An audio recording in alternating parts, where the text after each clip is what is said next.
interesting being a leader, specifically a Black leader. Specifically a Black leader at this time. No matter what your responsibility is or your title is, when you walk out of your home, it doesn't matter.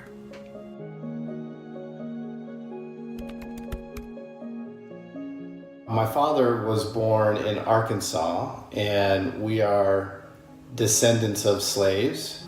My experience with racism, and these cops, I was 13 years old, they slammed me on their car hood, they put my arm behind my back and it felt like it was breaking. They called me, you know what, the other officer, I'll never forget him, his name was Officer Simpson. He made the other cops stop roughing me up.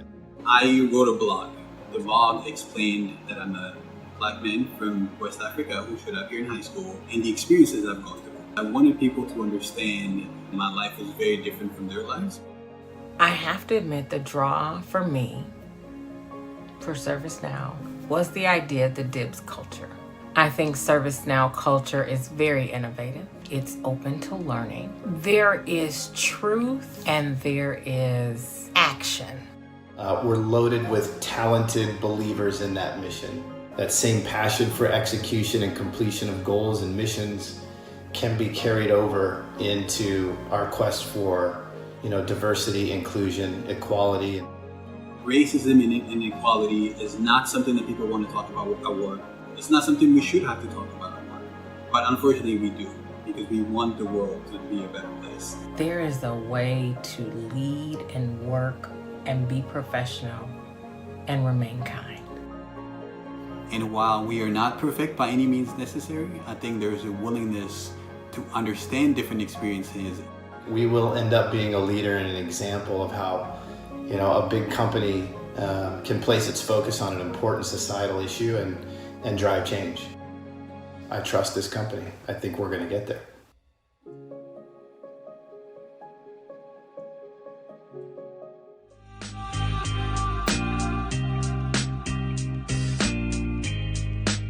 The phrase that I would say captures the essence of my leadership journey is always a work in progress. And, for me, always a work in progress just means that I'm never really done learning, never done growing, always looking for ways to improve and develop myself at work, at home, in all facets. And the alternative for me is, if you're not growing, if you're done, then that really, in my mind, is a recipe for complacency. And it's a recipe for, really staying where you are. And for me, that's just not something that I'm about. Please welcome to the stage, Tony Harris Quinterly, Director of Inclusion Strategy, Netflix. Moderated by Darcy Brown, Senior Director, DEI Strategic Partnerships, ServiceNow. Good morning, good afternoon. I'm Darcy Brown, Senior Director of DEI Strategic Partnerships, Community and Brand Impact at ServiceNow. So thank you for joining us for Make It, Break It, or Leave It. I am so excited to join Tony Harris Quinterly, Director of Inclusion Strategy at Netflix. There, Tony works to ensure that every colleague has the consciousness, compassion, competence, and courage to be a force for equity in every aspect of their work. She also works with Netflix M&A team on people diligence and post-deal integration, and we know how important that is. While we'll learn more about Tony's background as we speak, I also want to let you know that her experience is also comprised of not only other DEI consultancy opportunities, but healthcare management and higher education. So let's get to the business at hand. Today, we are going to explore how to apply our power to improve our current work situation, fundamentally disrupt it, or transition to another opportunity entirely. Welcome, Tony. Hi, Darcy. Thanks so much for having me here. Absolutely. So many times in our careers, we've been tasked with building, Mm. reinventing, or sometimes stepping away from projects, teams, or organizations. Tell us about a time you had to build, reinvent, or step away from a project or initiative or even a workplace. Talk us through the Oh, process. well, you know what? I think we've all probably done all of those things, right? We've been builders, we've been people who said, this is just not for me and I have to go. And times when we've had to sort of like evolve and cultivate something and make it better. I think in any of those situations, it's absolutely critical to start with an understanding of who you are. And so if I use I statements, right, it started with an understanding of who I am. In any environment that I'm in, I want to always say, okay, Tony, who are you in this moment right now? What's most critical? And I like to ask myself three questions. I say, what am I most grateful for? Mm, Because I think sometimes we believe that in order to get to the next opportunity, we have to let go of something.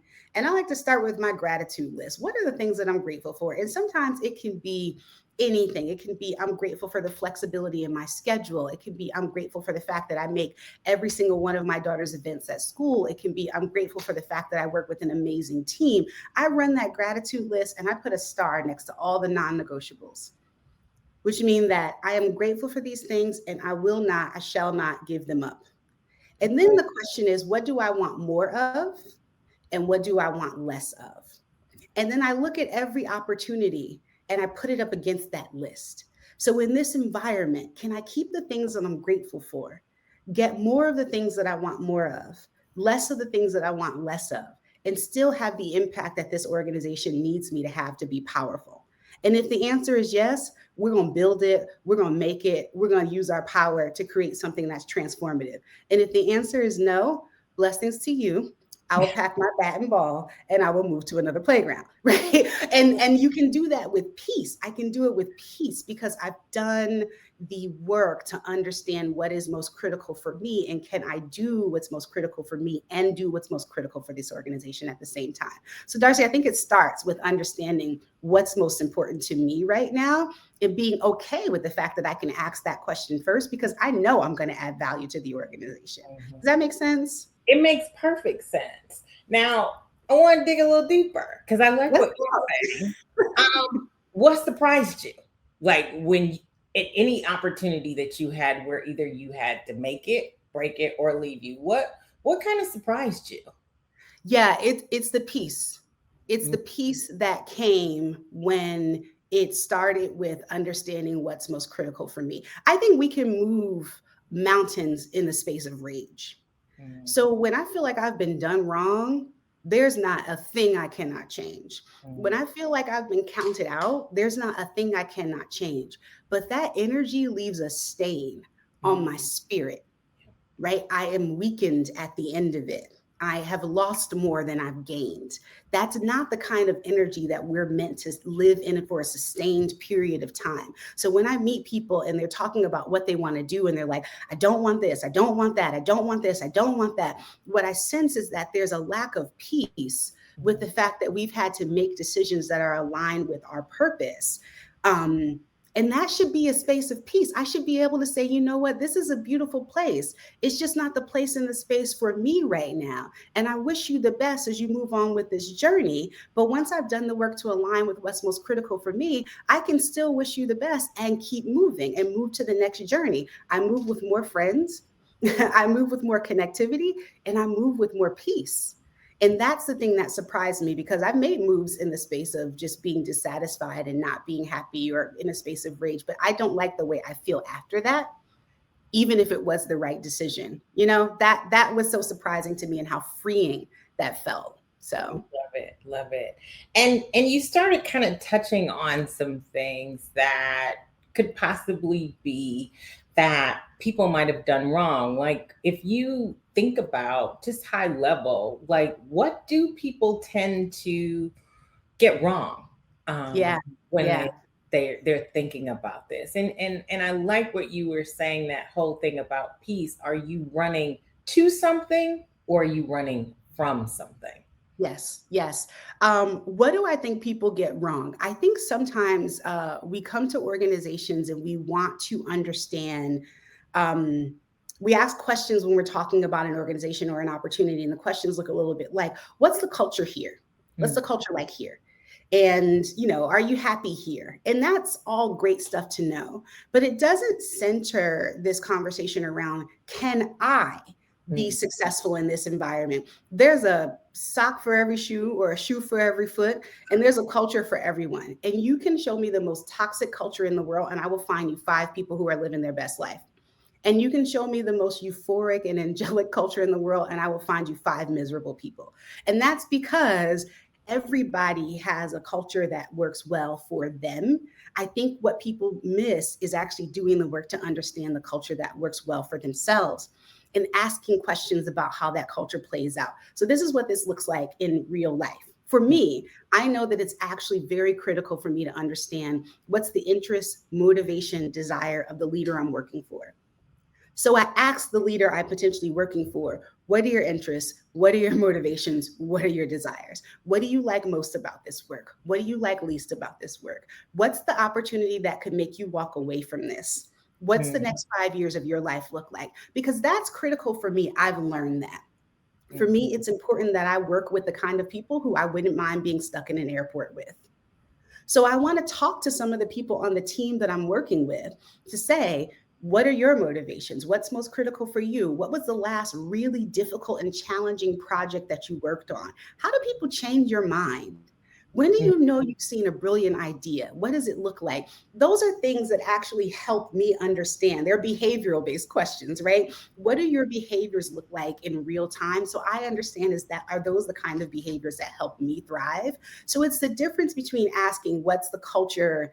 In our company, we say a culture memo or a culture deck. It's different between asking, like, what is the culture? What is the description of a culture on the website? What's the culture memo say? Versus what does this look like day to day? How does this play out with the people who are going to have the biggest impact on my overall well-being and my overall impact in the work? Those are the things that I think people forget to explore when they're Mm. talking to folks, either when an organization is changing or when they're about to take on a new opportunity. Okay. Now, we're going to kind of get into some of what you do, but I do want to call out Dinah. She said our hair is giving her life.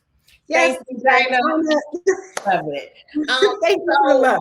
before you build and activate inclusion strategies. That is your job. That is who you are in this moment. Like, help us understand the impact of inclusion um, when you have employees who are trying to figure out whether to make it, break it, leave it um, at a corporate level. Yeah, yeah. So this is a really interesting question, because I think it involves understanding how an inclusion strategy relates to the overall strategy of a company. Mhm. And I will say this as an inclusion practitioner who's been doing this for a good little minute. There is no diversity and inclusion strategy that will fix a bad organizational culture. Mhm. There is no diversity and inclusion strategy that will fix a bad strategy. And there is no diversity and inclusion strategy that will completely turn around market conditions.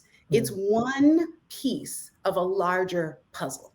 So when we're making decisions about the role that inclusion plays in our decision about, is this the best place for me right now? It's really important to consider the inclusion agenda as a part of the whole picture. Meaning, what is the organization's culture? How do people get things done on a day-to-day basis? What are the core beliefs that drive those behaviors? And then how is diversity, equity, and inclusion helping to bring that culture to life, helping to make that culture work more effectively, helping to make that culture grow? But if you have an organization that's engaging in behaviors that you just find are just not for you, and then they've had someone who's brilliant come in and construct the most amazing diversity, equity, and inclusion strategy, all that means is that there's going to be different kinds of people doing that thing that doesn't work for you. And Okay. those kind of people are going to feel wildly included, and those kind of people are going to have wildly equitable outcomes, but it still doesn't mean it's going to work for you. So I think it's really important to understand, right? Like, how is this diversity, equity, and inclusion strategy embedded into the overall culture, the overall strategy, or the overall business of the work? Again, so that you can say, is this particular space and place the right place for me? Or is it just a really well constructed culture that just doesn't fit, that doesn't fit me? It's fair. Now, my next question, I'd also like to kind of weave in with a question that came in from Tyra. Yeah. So, as we start clicking down into a more personal level, if you're willing, um, Yeah. to talk about a time when you had to make it, break it, or leave it. And just kind of piggybacking, Tyra asked, how do you go about discerning what you ultimately want? Mm. Easy to say what you don't want. How do Easy you to say find what you out don't. what you do want? So could you kind of answer that in the Yeah, we'll context bring them together. of how you had to, because I'm sure you've had to make this decision for you to be Yeah, the that you're at. yeah, yeah, absolutely. It's a great question because I don't think, particularly as women of color, that we are sort of often um, given or socialized to have the belief that we get to ask ourselves what we want. So That I think part. the first piece is actually like staring that bold-faced lie in the face, right? That you exist to be entirely in service of the desires of others. You have to understand that like systems benefit from us holding that belief. So there's a reason that that's constantly reinforced in our lives. And that took some work for me to wrap my head and my heart around. And I had a really great coach, this woman named Piper Anderson, who said to me, self-reliance is great until it's not. Because at some point in time, like, you believe that you're capable of doing everything for everyone else and everything for yourself. And then at some point in time, you sort of burn out and you recognize that like nobody can do anything for you because you've never actually asked yourself what you want. So I think when you actually stare in the faces of the consequences of not knowing what you want, it sort of creates some motivation. But to be very specific, there have been times in my career when I've had to walk away from things. And it was much easier to walk away from something where I really did feel like I was being wronged, where I really did feel like this was a toxic environment.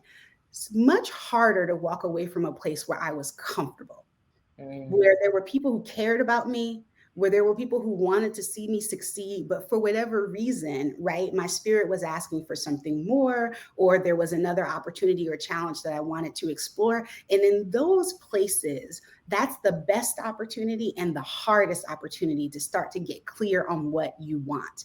Because it involves, like I said, going back to that gratitude list and being able to say, I am grateful for all the things that I have here and for all the things that I'm doing and for all the impact that I'm making. And I still want more, mm, or I still want less.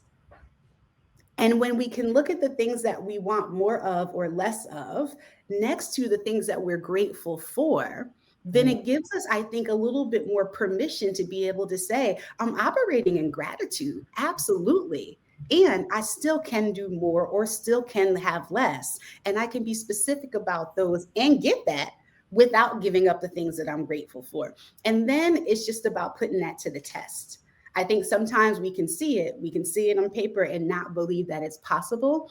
But I will guarantee you every single time I have moved with that level of intention, the things that have come to me have been the things that have reinforced what I want more of, what I want less of. And I have never had to give up those things on my gratitude list.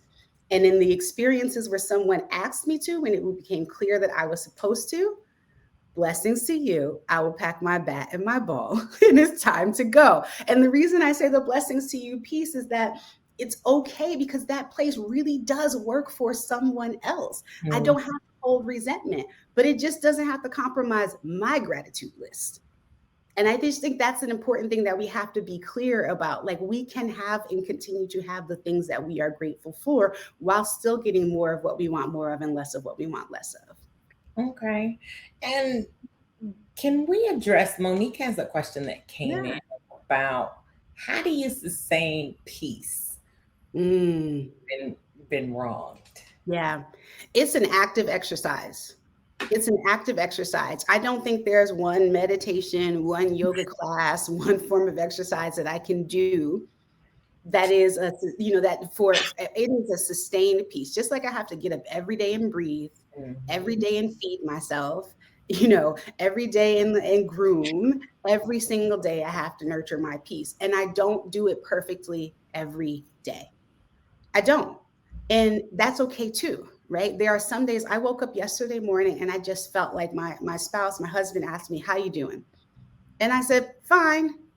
And then I took a second and I was like, actually, like, what's on my heart? And I went down this whole list of all these things that I was worried about. I'm worried about this. I'm worried about that. I'm worried about this. I'm holding this. I'm holding that. I'm holding this. And it was in that moment that I realized that, one, I was not in a state of peace. I did not need to be sitting in my house all day with that lack of peace, because my home is my source of peace. So I went into the office. And on the ride into the office, I listened to some good music that just like my spirit was asking for. And I got in there and I decided, what are the two most critical things that I needed to get done that day to really feel like I had accomplished what was necessary for me to accomplish that day? Not to prove my self-worth, but to accomplish what was necessary for me to accomplish. And I did them. And you know what? 17 of the other things on my list were not there at the end of the day. Right? So it's not about sort of like getting the piece one time and it lasting forever, Monique. I think it's a lot more about every single day giving yourself the right and owning the power to actually invest in your piece in that moment. And sometimes that may be taking a 20-minute ride to the office. Sometimes that may be just taking a 20-minute nap. Sometimes that may be actually getting clear on like, what are the things that are disrupting my peace in this point in time? And what are the 1 to 2 things that I can do something about so I can feel a sense of accomplishment? And it may be something else for you, but you have the right to be able to do that for yourself. I love it. I love it.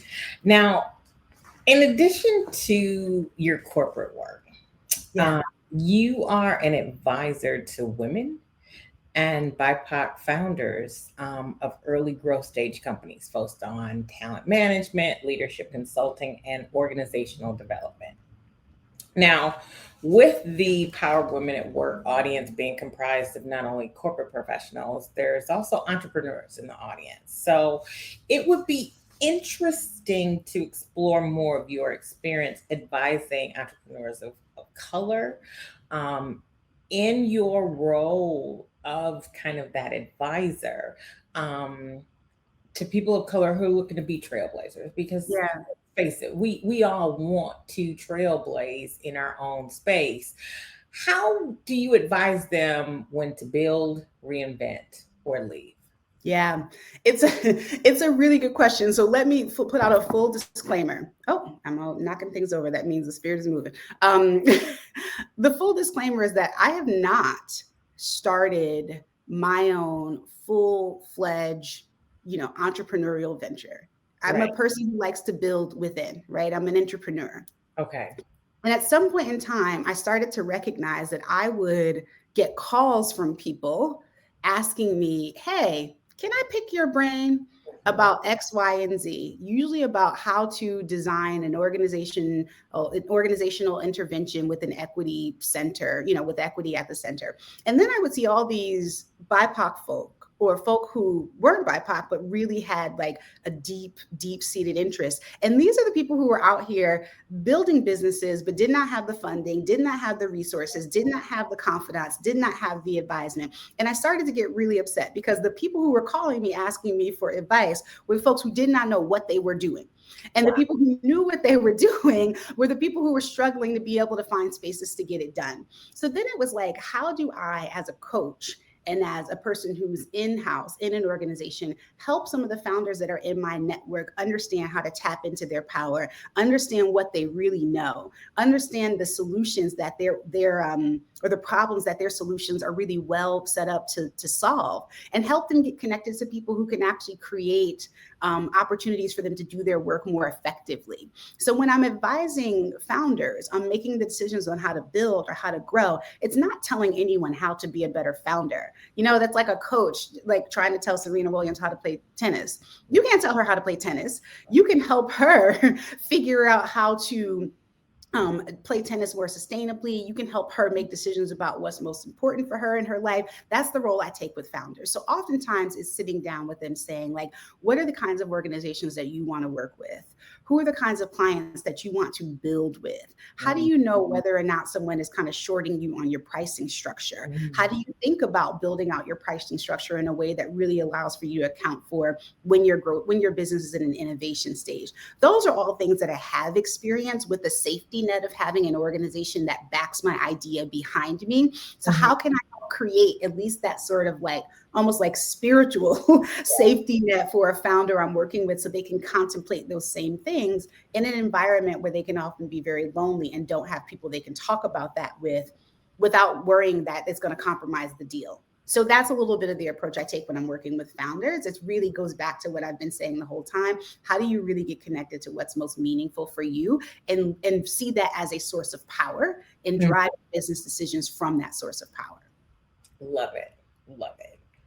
So I took a look, of course, at your LinkedIn profile before we had this conversation. And you state that you strive to operate with a focus on impact, joy, and sustainability in all of your work.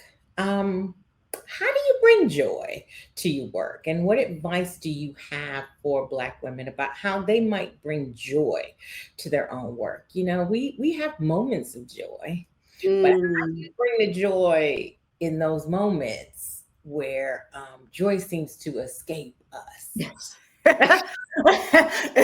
Well, here's the thing. When the joy is connected to something external, right? When the joy is connected to the paycheck, or the joy is connected to the project, it's always fleeting. It's never within my control. So when I think about bringing joy into my work, it is about sort of saying, like, what are the things that bring me joy? Solving really complex problems brings me joy. So that's something that I'm going to try to strive for in my work. And if I'm in a difficult, tough spot, I take a step back and I say, what about this creates an opportunity for me to solve a really difficult and challenging problem? And can I channel my energy towards that?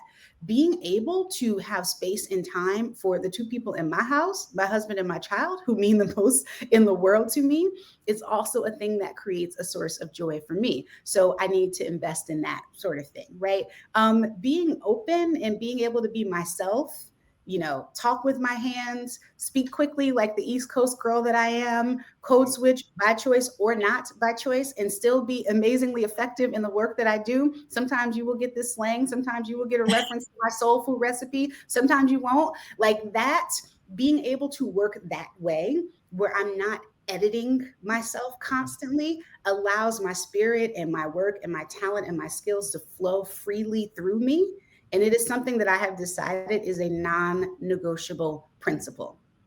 So when I am living in those non-negotiables and working in those non-negotiables, I can find joy in every situation. And if I can't find joy in the situation, then the opportunity is for me to say, okay, is it me or is it the situation? If it's me, I'm not tapping into my joy sources. I'm not solving complex problems.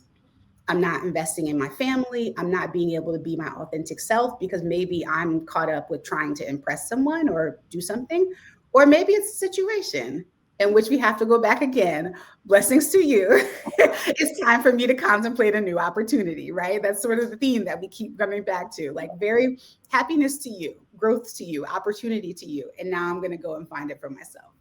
Okay. Now, there's so much that we could unpack in just what you said, but we have to be mindful of the time. But what would you say to people who feel that they've done all that they can do and they still can't find their joy? Like, what words of advice would you share? Because I think there is a point, everyone gets there, and if you haven't gotten there, you just keep working and living.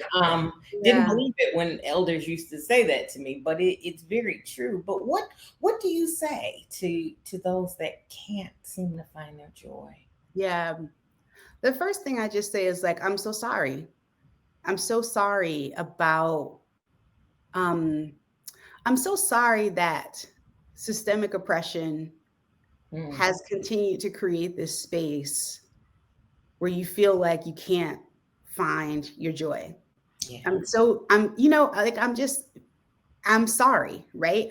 Because um I think sometimes we don't understand that, like, there are just a lot of forces that are designed, like, it's hard to capitalize on like Black women joy. It really is, because when you're in a state of genuine joy, you consume less, you seek less validation, you need less, and then you don't necessarily operate in systems in the way that those systems want you to operate in them, right? Because you become much more sort of like self-sustaining, not self-reliant, but self-sustaining. So then I start to ask myself, and I ask the person, like, let's just kind of sit in this space and understand who you are when Mm. you feel like you're at your best. Let's reconnect to that. And I don't know when that memory was, but let's create some safe space to kind of like reconnect to that, to reconnect to what it is. When were the times in your life where you felt like you were at ultimate like peace? And sometimes it could be the 15 minutes that you spend in the shower in the morning. Okay, what is it about that? Because you don't have to think about anybody else in that environment but you. What happens when you're in that space? Can you find other opportunities to tap into that same energy? I think sometimes when people are not in a space of joy, we think, oh gosh, something is wrong with you, you're not balanced, you need to go on vacation. And actually sometimes it's actually about finding these micro moments of joy and affirming to people that they can tap into those, and that nothing is wrong with them, because in that moment they're not happy. Sometimes stuff is happening that you're not going to be happy about, and like nobody needs to judge that circumstance for you. All I can do is help you find those moments that actually create joy, so that you can be intentional about infusing those into the spaces where you feel like, you know what, I'm tapped out. I just need a shower, because that's the only time that I feel like I can be by myself and have a little bit of joy. Go take a shower, girl. Go do that. Maybe it is really just that simple. Does that make sense? I just want to It make it clear that I'm not judging people for not being happy. And I think sometimes in this culture we can. Like, it's all right. Find a little moment, do what works for you in that moment. Well, I like what you said about the micro moments. Yeah. And then kind of finding the things that bring you joy, which kind of leads to a question that Felicia asked. What podcasts are in your current rotation, and what books are you currently reading? I'm gonna quickly pull up my list while you Yes, let's read. do that. So the podcast that brings me so much joy, I don't know, this is probably showing my generation a little bit, but LeVar Burton, Mhm. who was the host of Reading Rainbow, has an amazing podcast called LeVar Burton Reads. I will listen to LeVar Burton read me the phone book. But on LeVar Burton Reads, he reads these short stories. A lot of them are based in speculative fiction, magical realism, a little bit of sci-fi. I like that sort of stuff. Very much written by women, people of color, queer folk, lots of different themes that I think are very like realistic themes of today, set to like an Afro-futuristic vibe. I Mhm. love it. It is full escape. It is like full opportunity to get lost in another world. It brings me joy, and it sparks my lateral thinking, which is my ability to think creatively and out of the box about problems. And I find that after I listen to a podcast, I'm so much more creative. So Wow. that's the podcast I'm listening to. It's not like a self-help podcast. It is completely about just enjoying some amazing authors tell some great stories, and it absolutely has a completely strong impact on the way that I live my life and I do my work. How Very about you? For me, Holding Court by Ebony Williams. If anybody knows her, please ask her to start the series back up because I'm fainting. And then just for those moments where I just need to laugh at nothing, just foolishness, it's May I Elaborate? Daily Wisdom by JB Smooth. Nice. He Just is a pure fool, a foolishness. whole Just fool. like when you just need to laugh, and you can't find the funny in things. It makes me feel very special. So want to go back because we still have a few minutes left, and you know I already told you, for me the next question is always going to be that best question. So we kind of talked about, little touched on some of the things, but I still go back to your career story being so fascinating. Um, you started out in social work, I did. and now you are developing strategy for one of the largest content streaming services there are. Kind of what do you say, especially when you start looking at people early in their career, or maybe even later in their career, that say, I know there's more for me. Mm. I know that I've made it here. I don't necessarily want to break it. I think I want to leave it. Like, what has been something that has helped fuel you that you'd like to share with the audience? Because you've made quite a few turns, and baby, it's turned out well. I so appreciate that. I so appreciate that. And listen, I'm still turning. I'm still turning. And so curiosity is my biggest driver. And I used to, someone told me, they were like, you have a restless spirit. It was the coach. He said, you have a restless spirit. And and when he first said it to me, I just sort of, I didn't know what he meant. And then I started to contemplate it a little bit more. And I thought, I am a deeply curious person. In every environment that I get into, I start to discover a world that I had never been exposed to prior to being in that space. And so if you ask me what I wanted to do next when I start a job, and then you ask me 2 years into that job or a year into the job, what I want to do next, it's never the same thing that it was when I started. And I used to consider that a deficit, but actually I've come to consider it a strength. If I come into a place and within a year, I haven't discovered a new world or a new environment or a new thing that I had not been aware of before, for me, my curiosity driver is not being sparked. So the path in my career has always been, I get into a place, I learn amazing things, I discover a new world, I want to go see that world. So let me find a way to get into it using the skills that I have. Okay, I'm in a new place, new world, new opportunities. I want to discover that world. Some people, the curiosity is to go really deep into one thing. And like, that's a beautiful thing. My husband is a jazz musician. He's been playing jazz since he was 6. He will study jazz until the day he dies. He wants to go deep, right? That's his thing. And for me, I love to explore different things. So it's to the question that Shauna has around how do you know when it's time to leave? Sometimes for me, knowing when it's time to leave is actually when my spirit is continuously saying, like, I need to learn something new. And if there isn't a new project in the organization for me to take on, then it really is time for me to go into a new opportunity to explore something new. That's when I say you can move with peace, because it's not moving with like, oh, this is a bad space, but it's more moving into like, what's the unknown opportunity in front of me that I can start to immerse myself into and discover something new. Love it. So Chiquita said, do we have our own podcast? If Let's not, do it. hey, we can have that conversation and let you know, Chiquita. We can go ahead and make that happen for you. I like that thinking. I like that thinking. It has just been phenomenal. Thank you. Speaking with you, you have that homegirl realness mixed with that Black excellence that makes me very appreciative for this moment and makes me very appreciative for the Power of Women of Work and the ELC.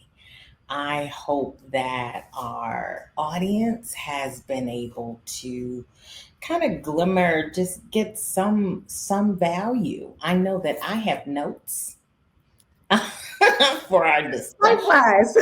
Um, I have podcasts that I am going to kind of dig into, but one thing I do hope that we're able to definitely impress upon everybody here is that you control your future.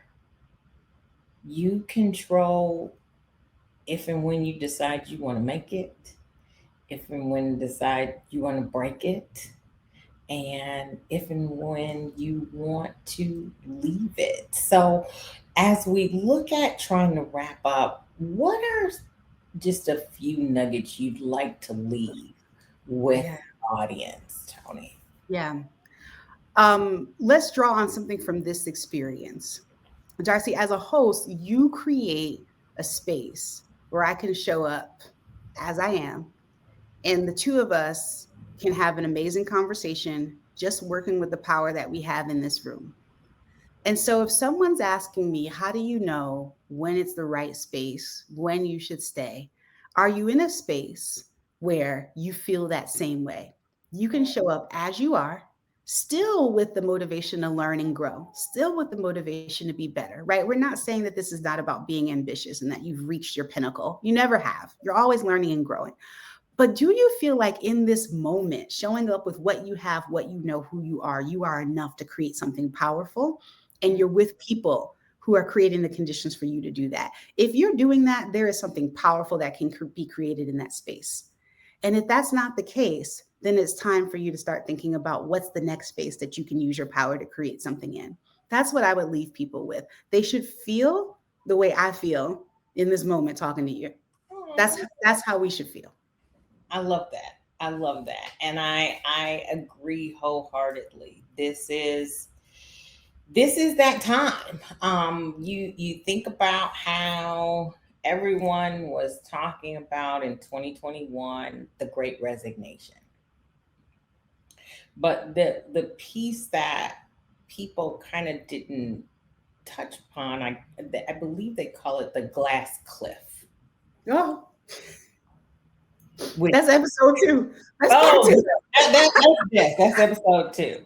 But when and I know that there was a focus on the glass cliff for executive level, but the glass cliff can really happen at any and every level that you find yourself at, and it's a very unique phenomenon for Black women. For those of you who have not heard of the glass cliff, go do your research. It basically is where you are at that point where you're kind of teetering on that edge. And do you want to kind of take that sabbatical?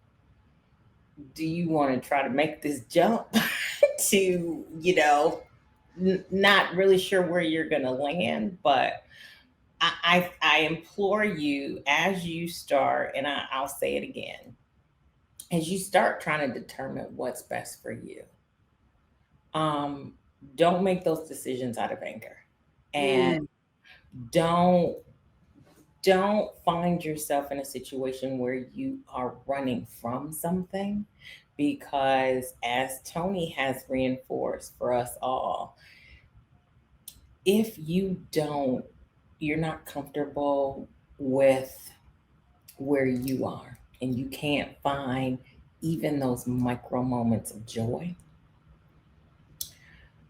whatever you're running from will meet you where you're at.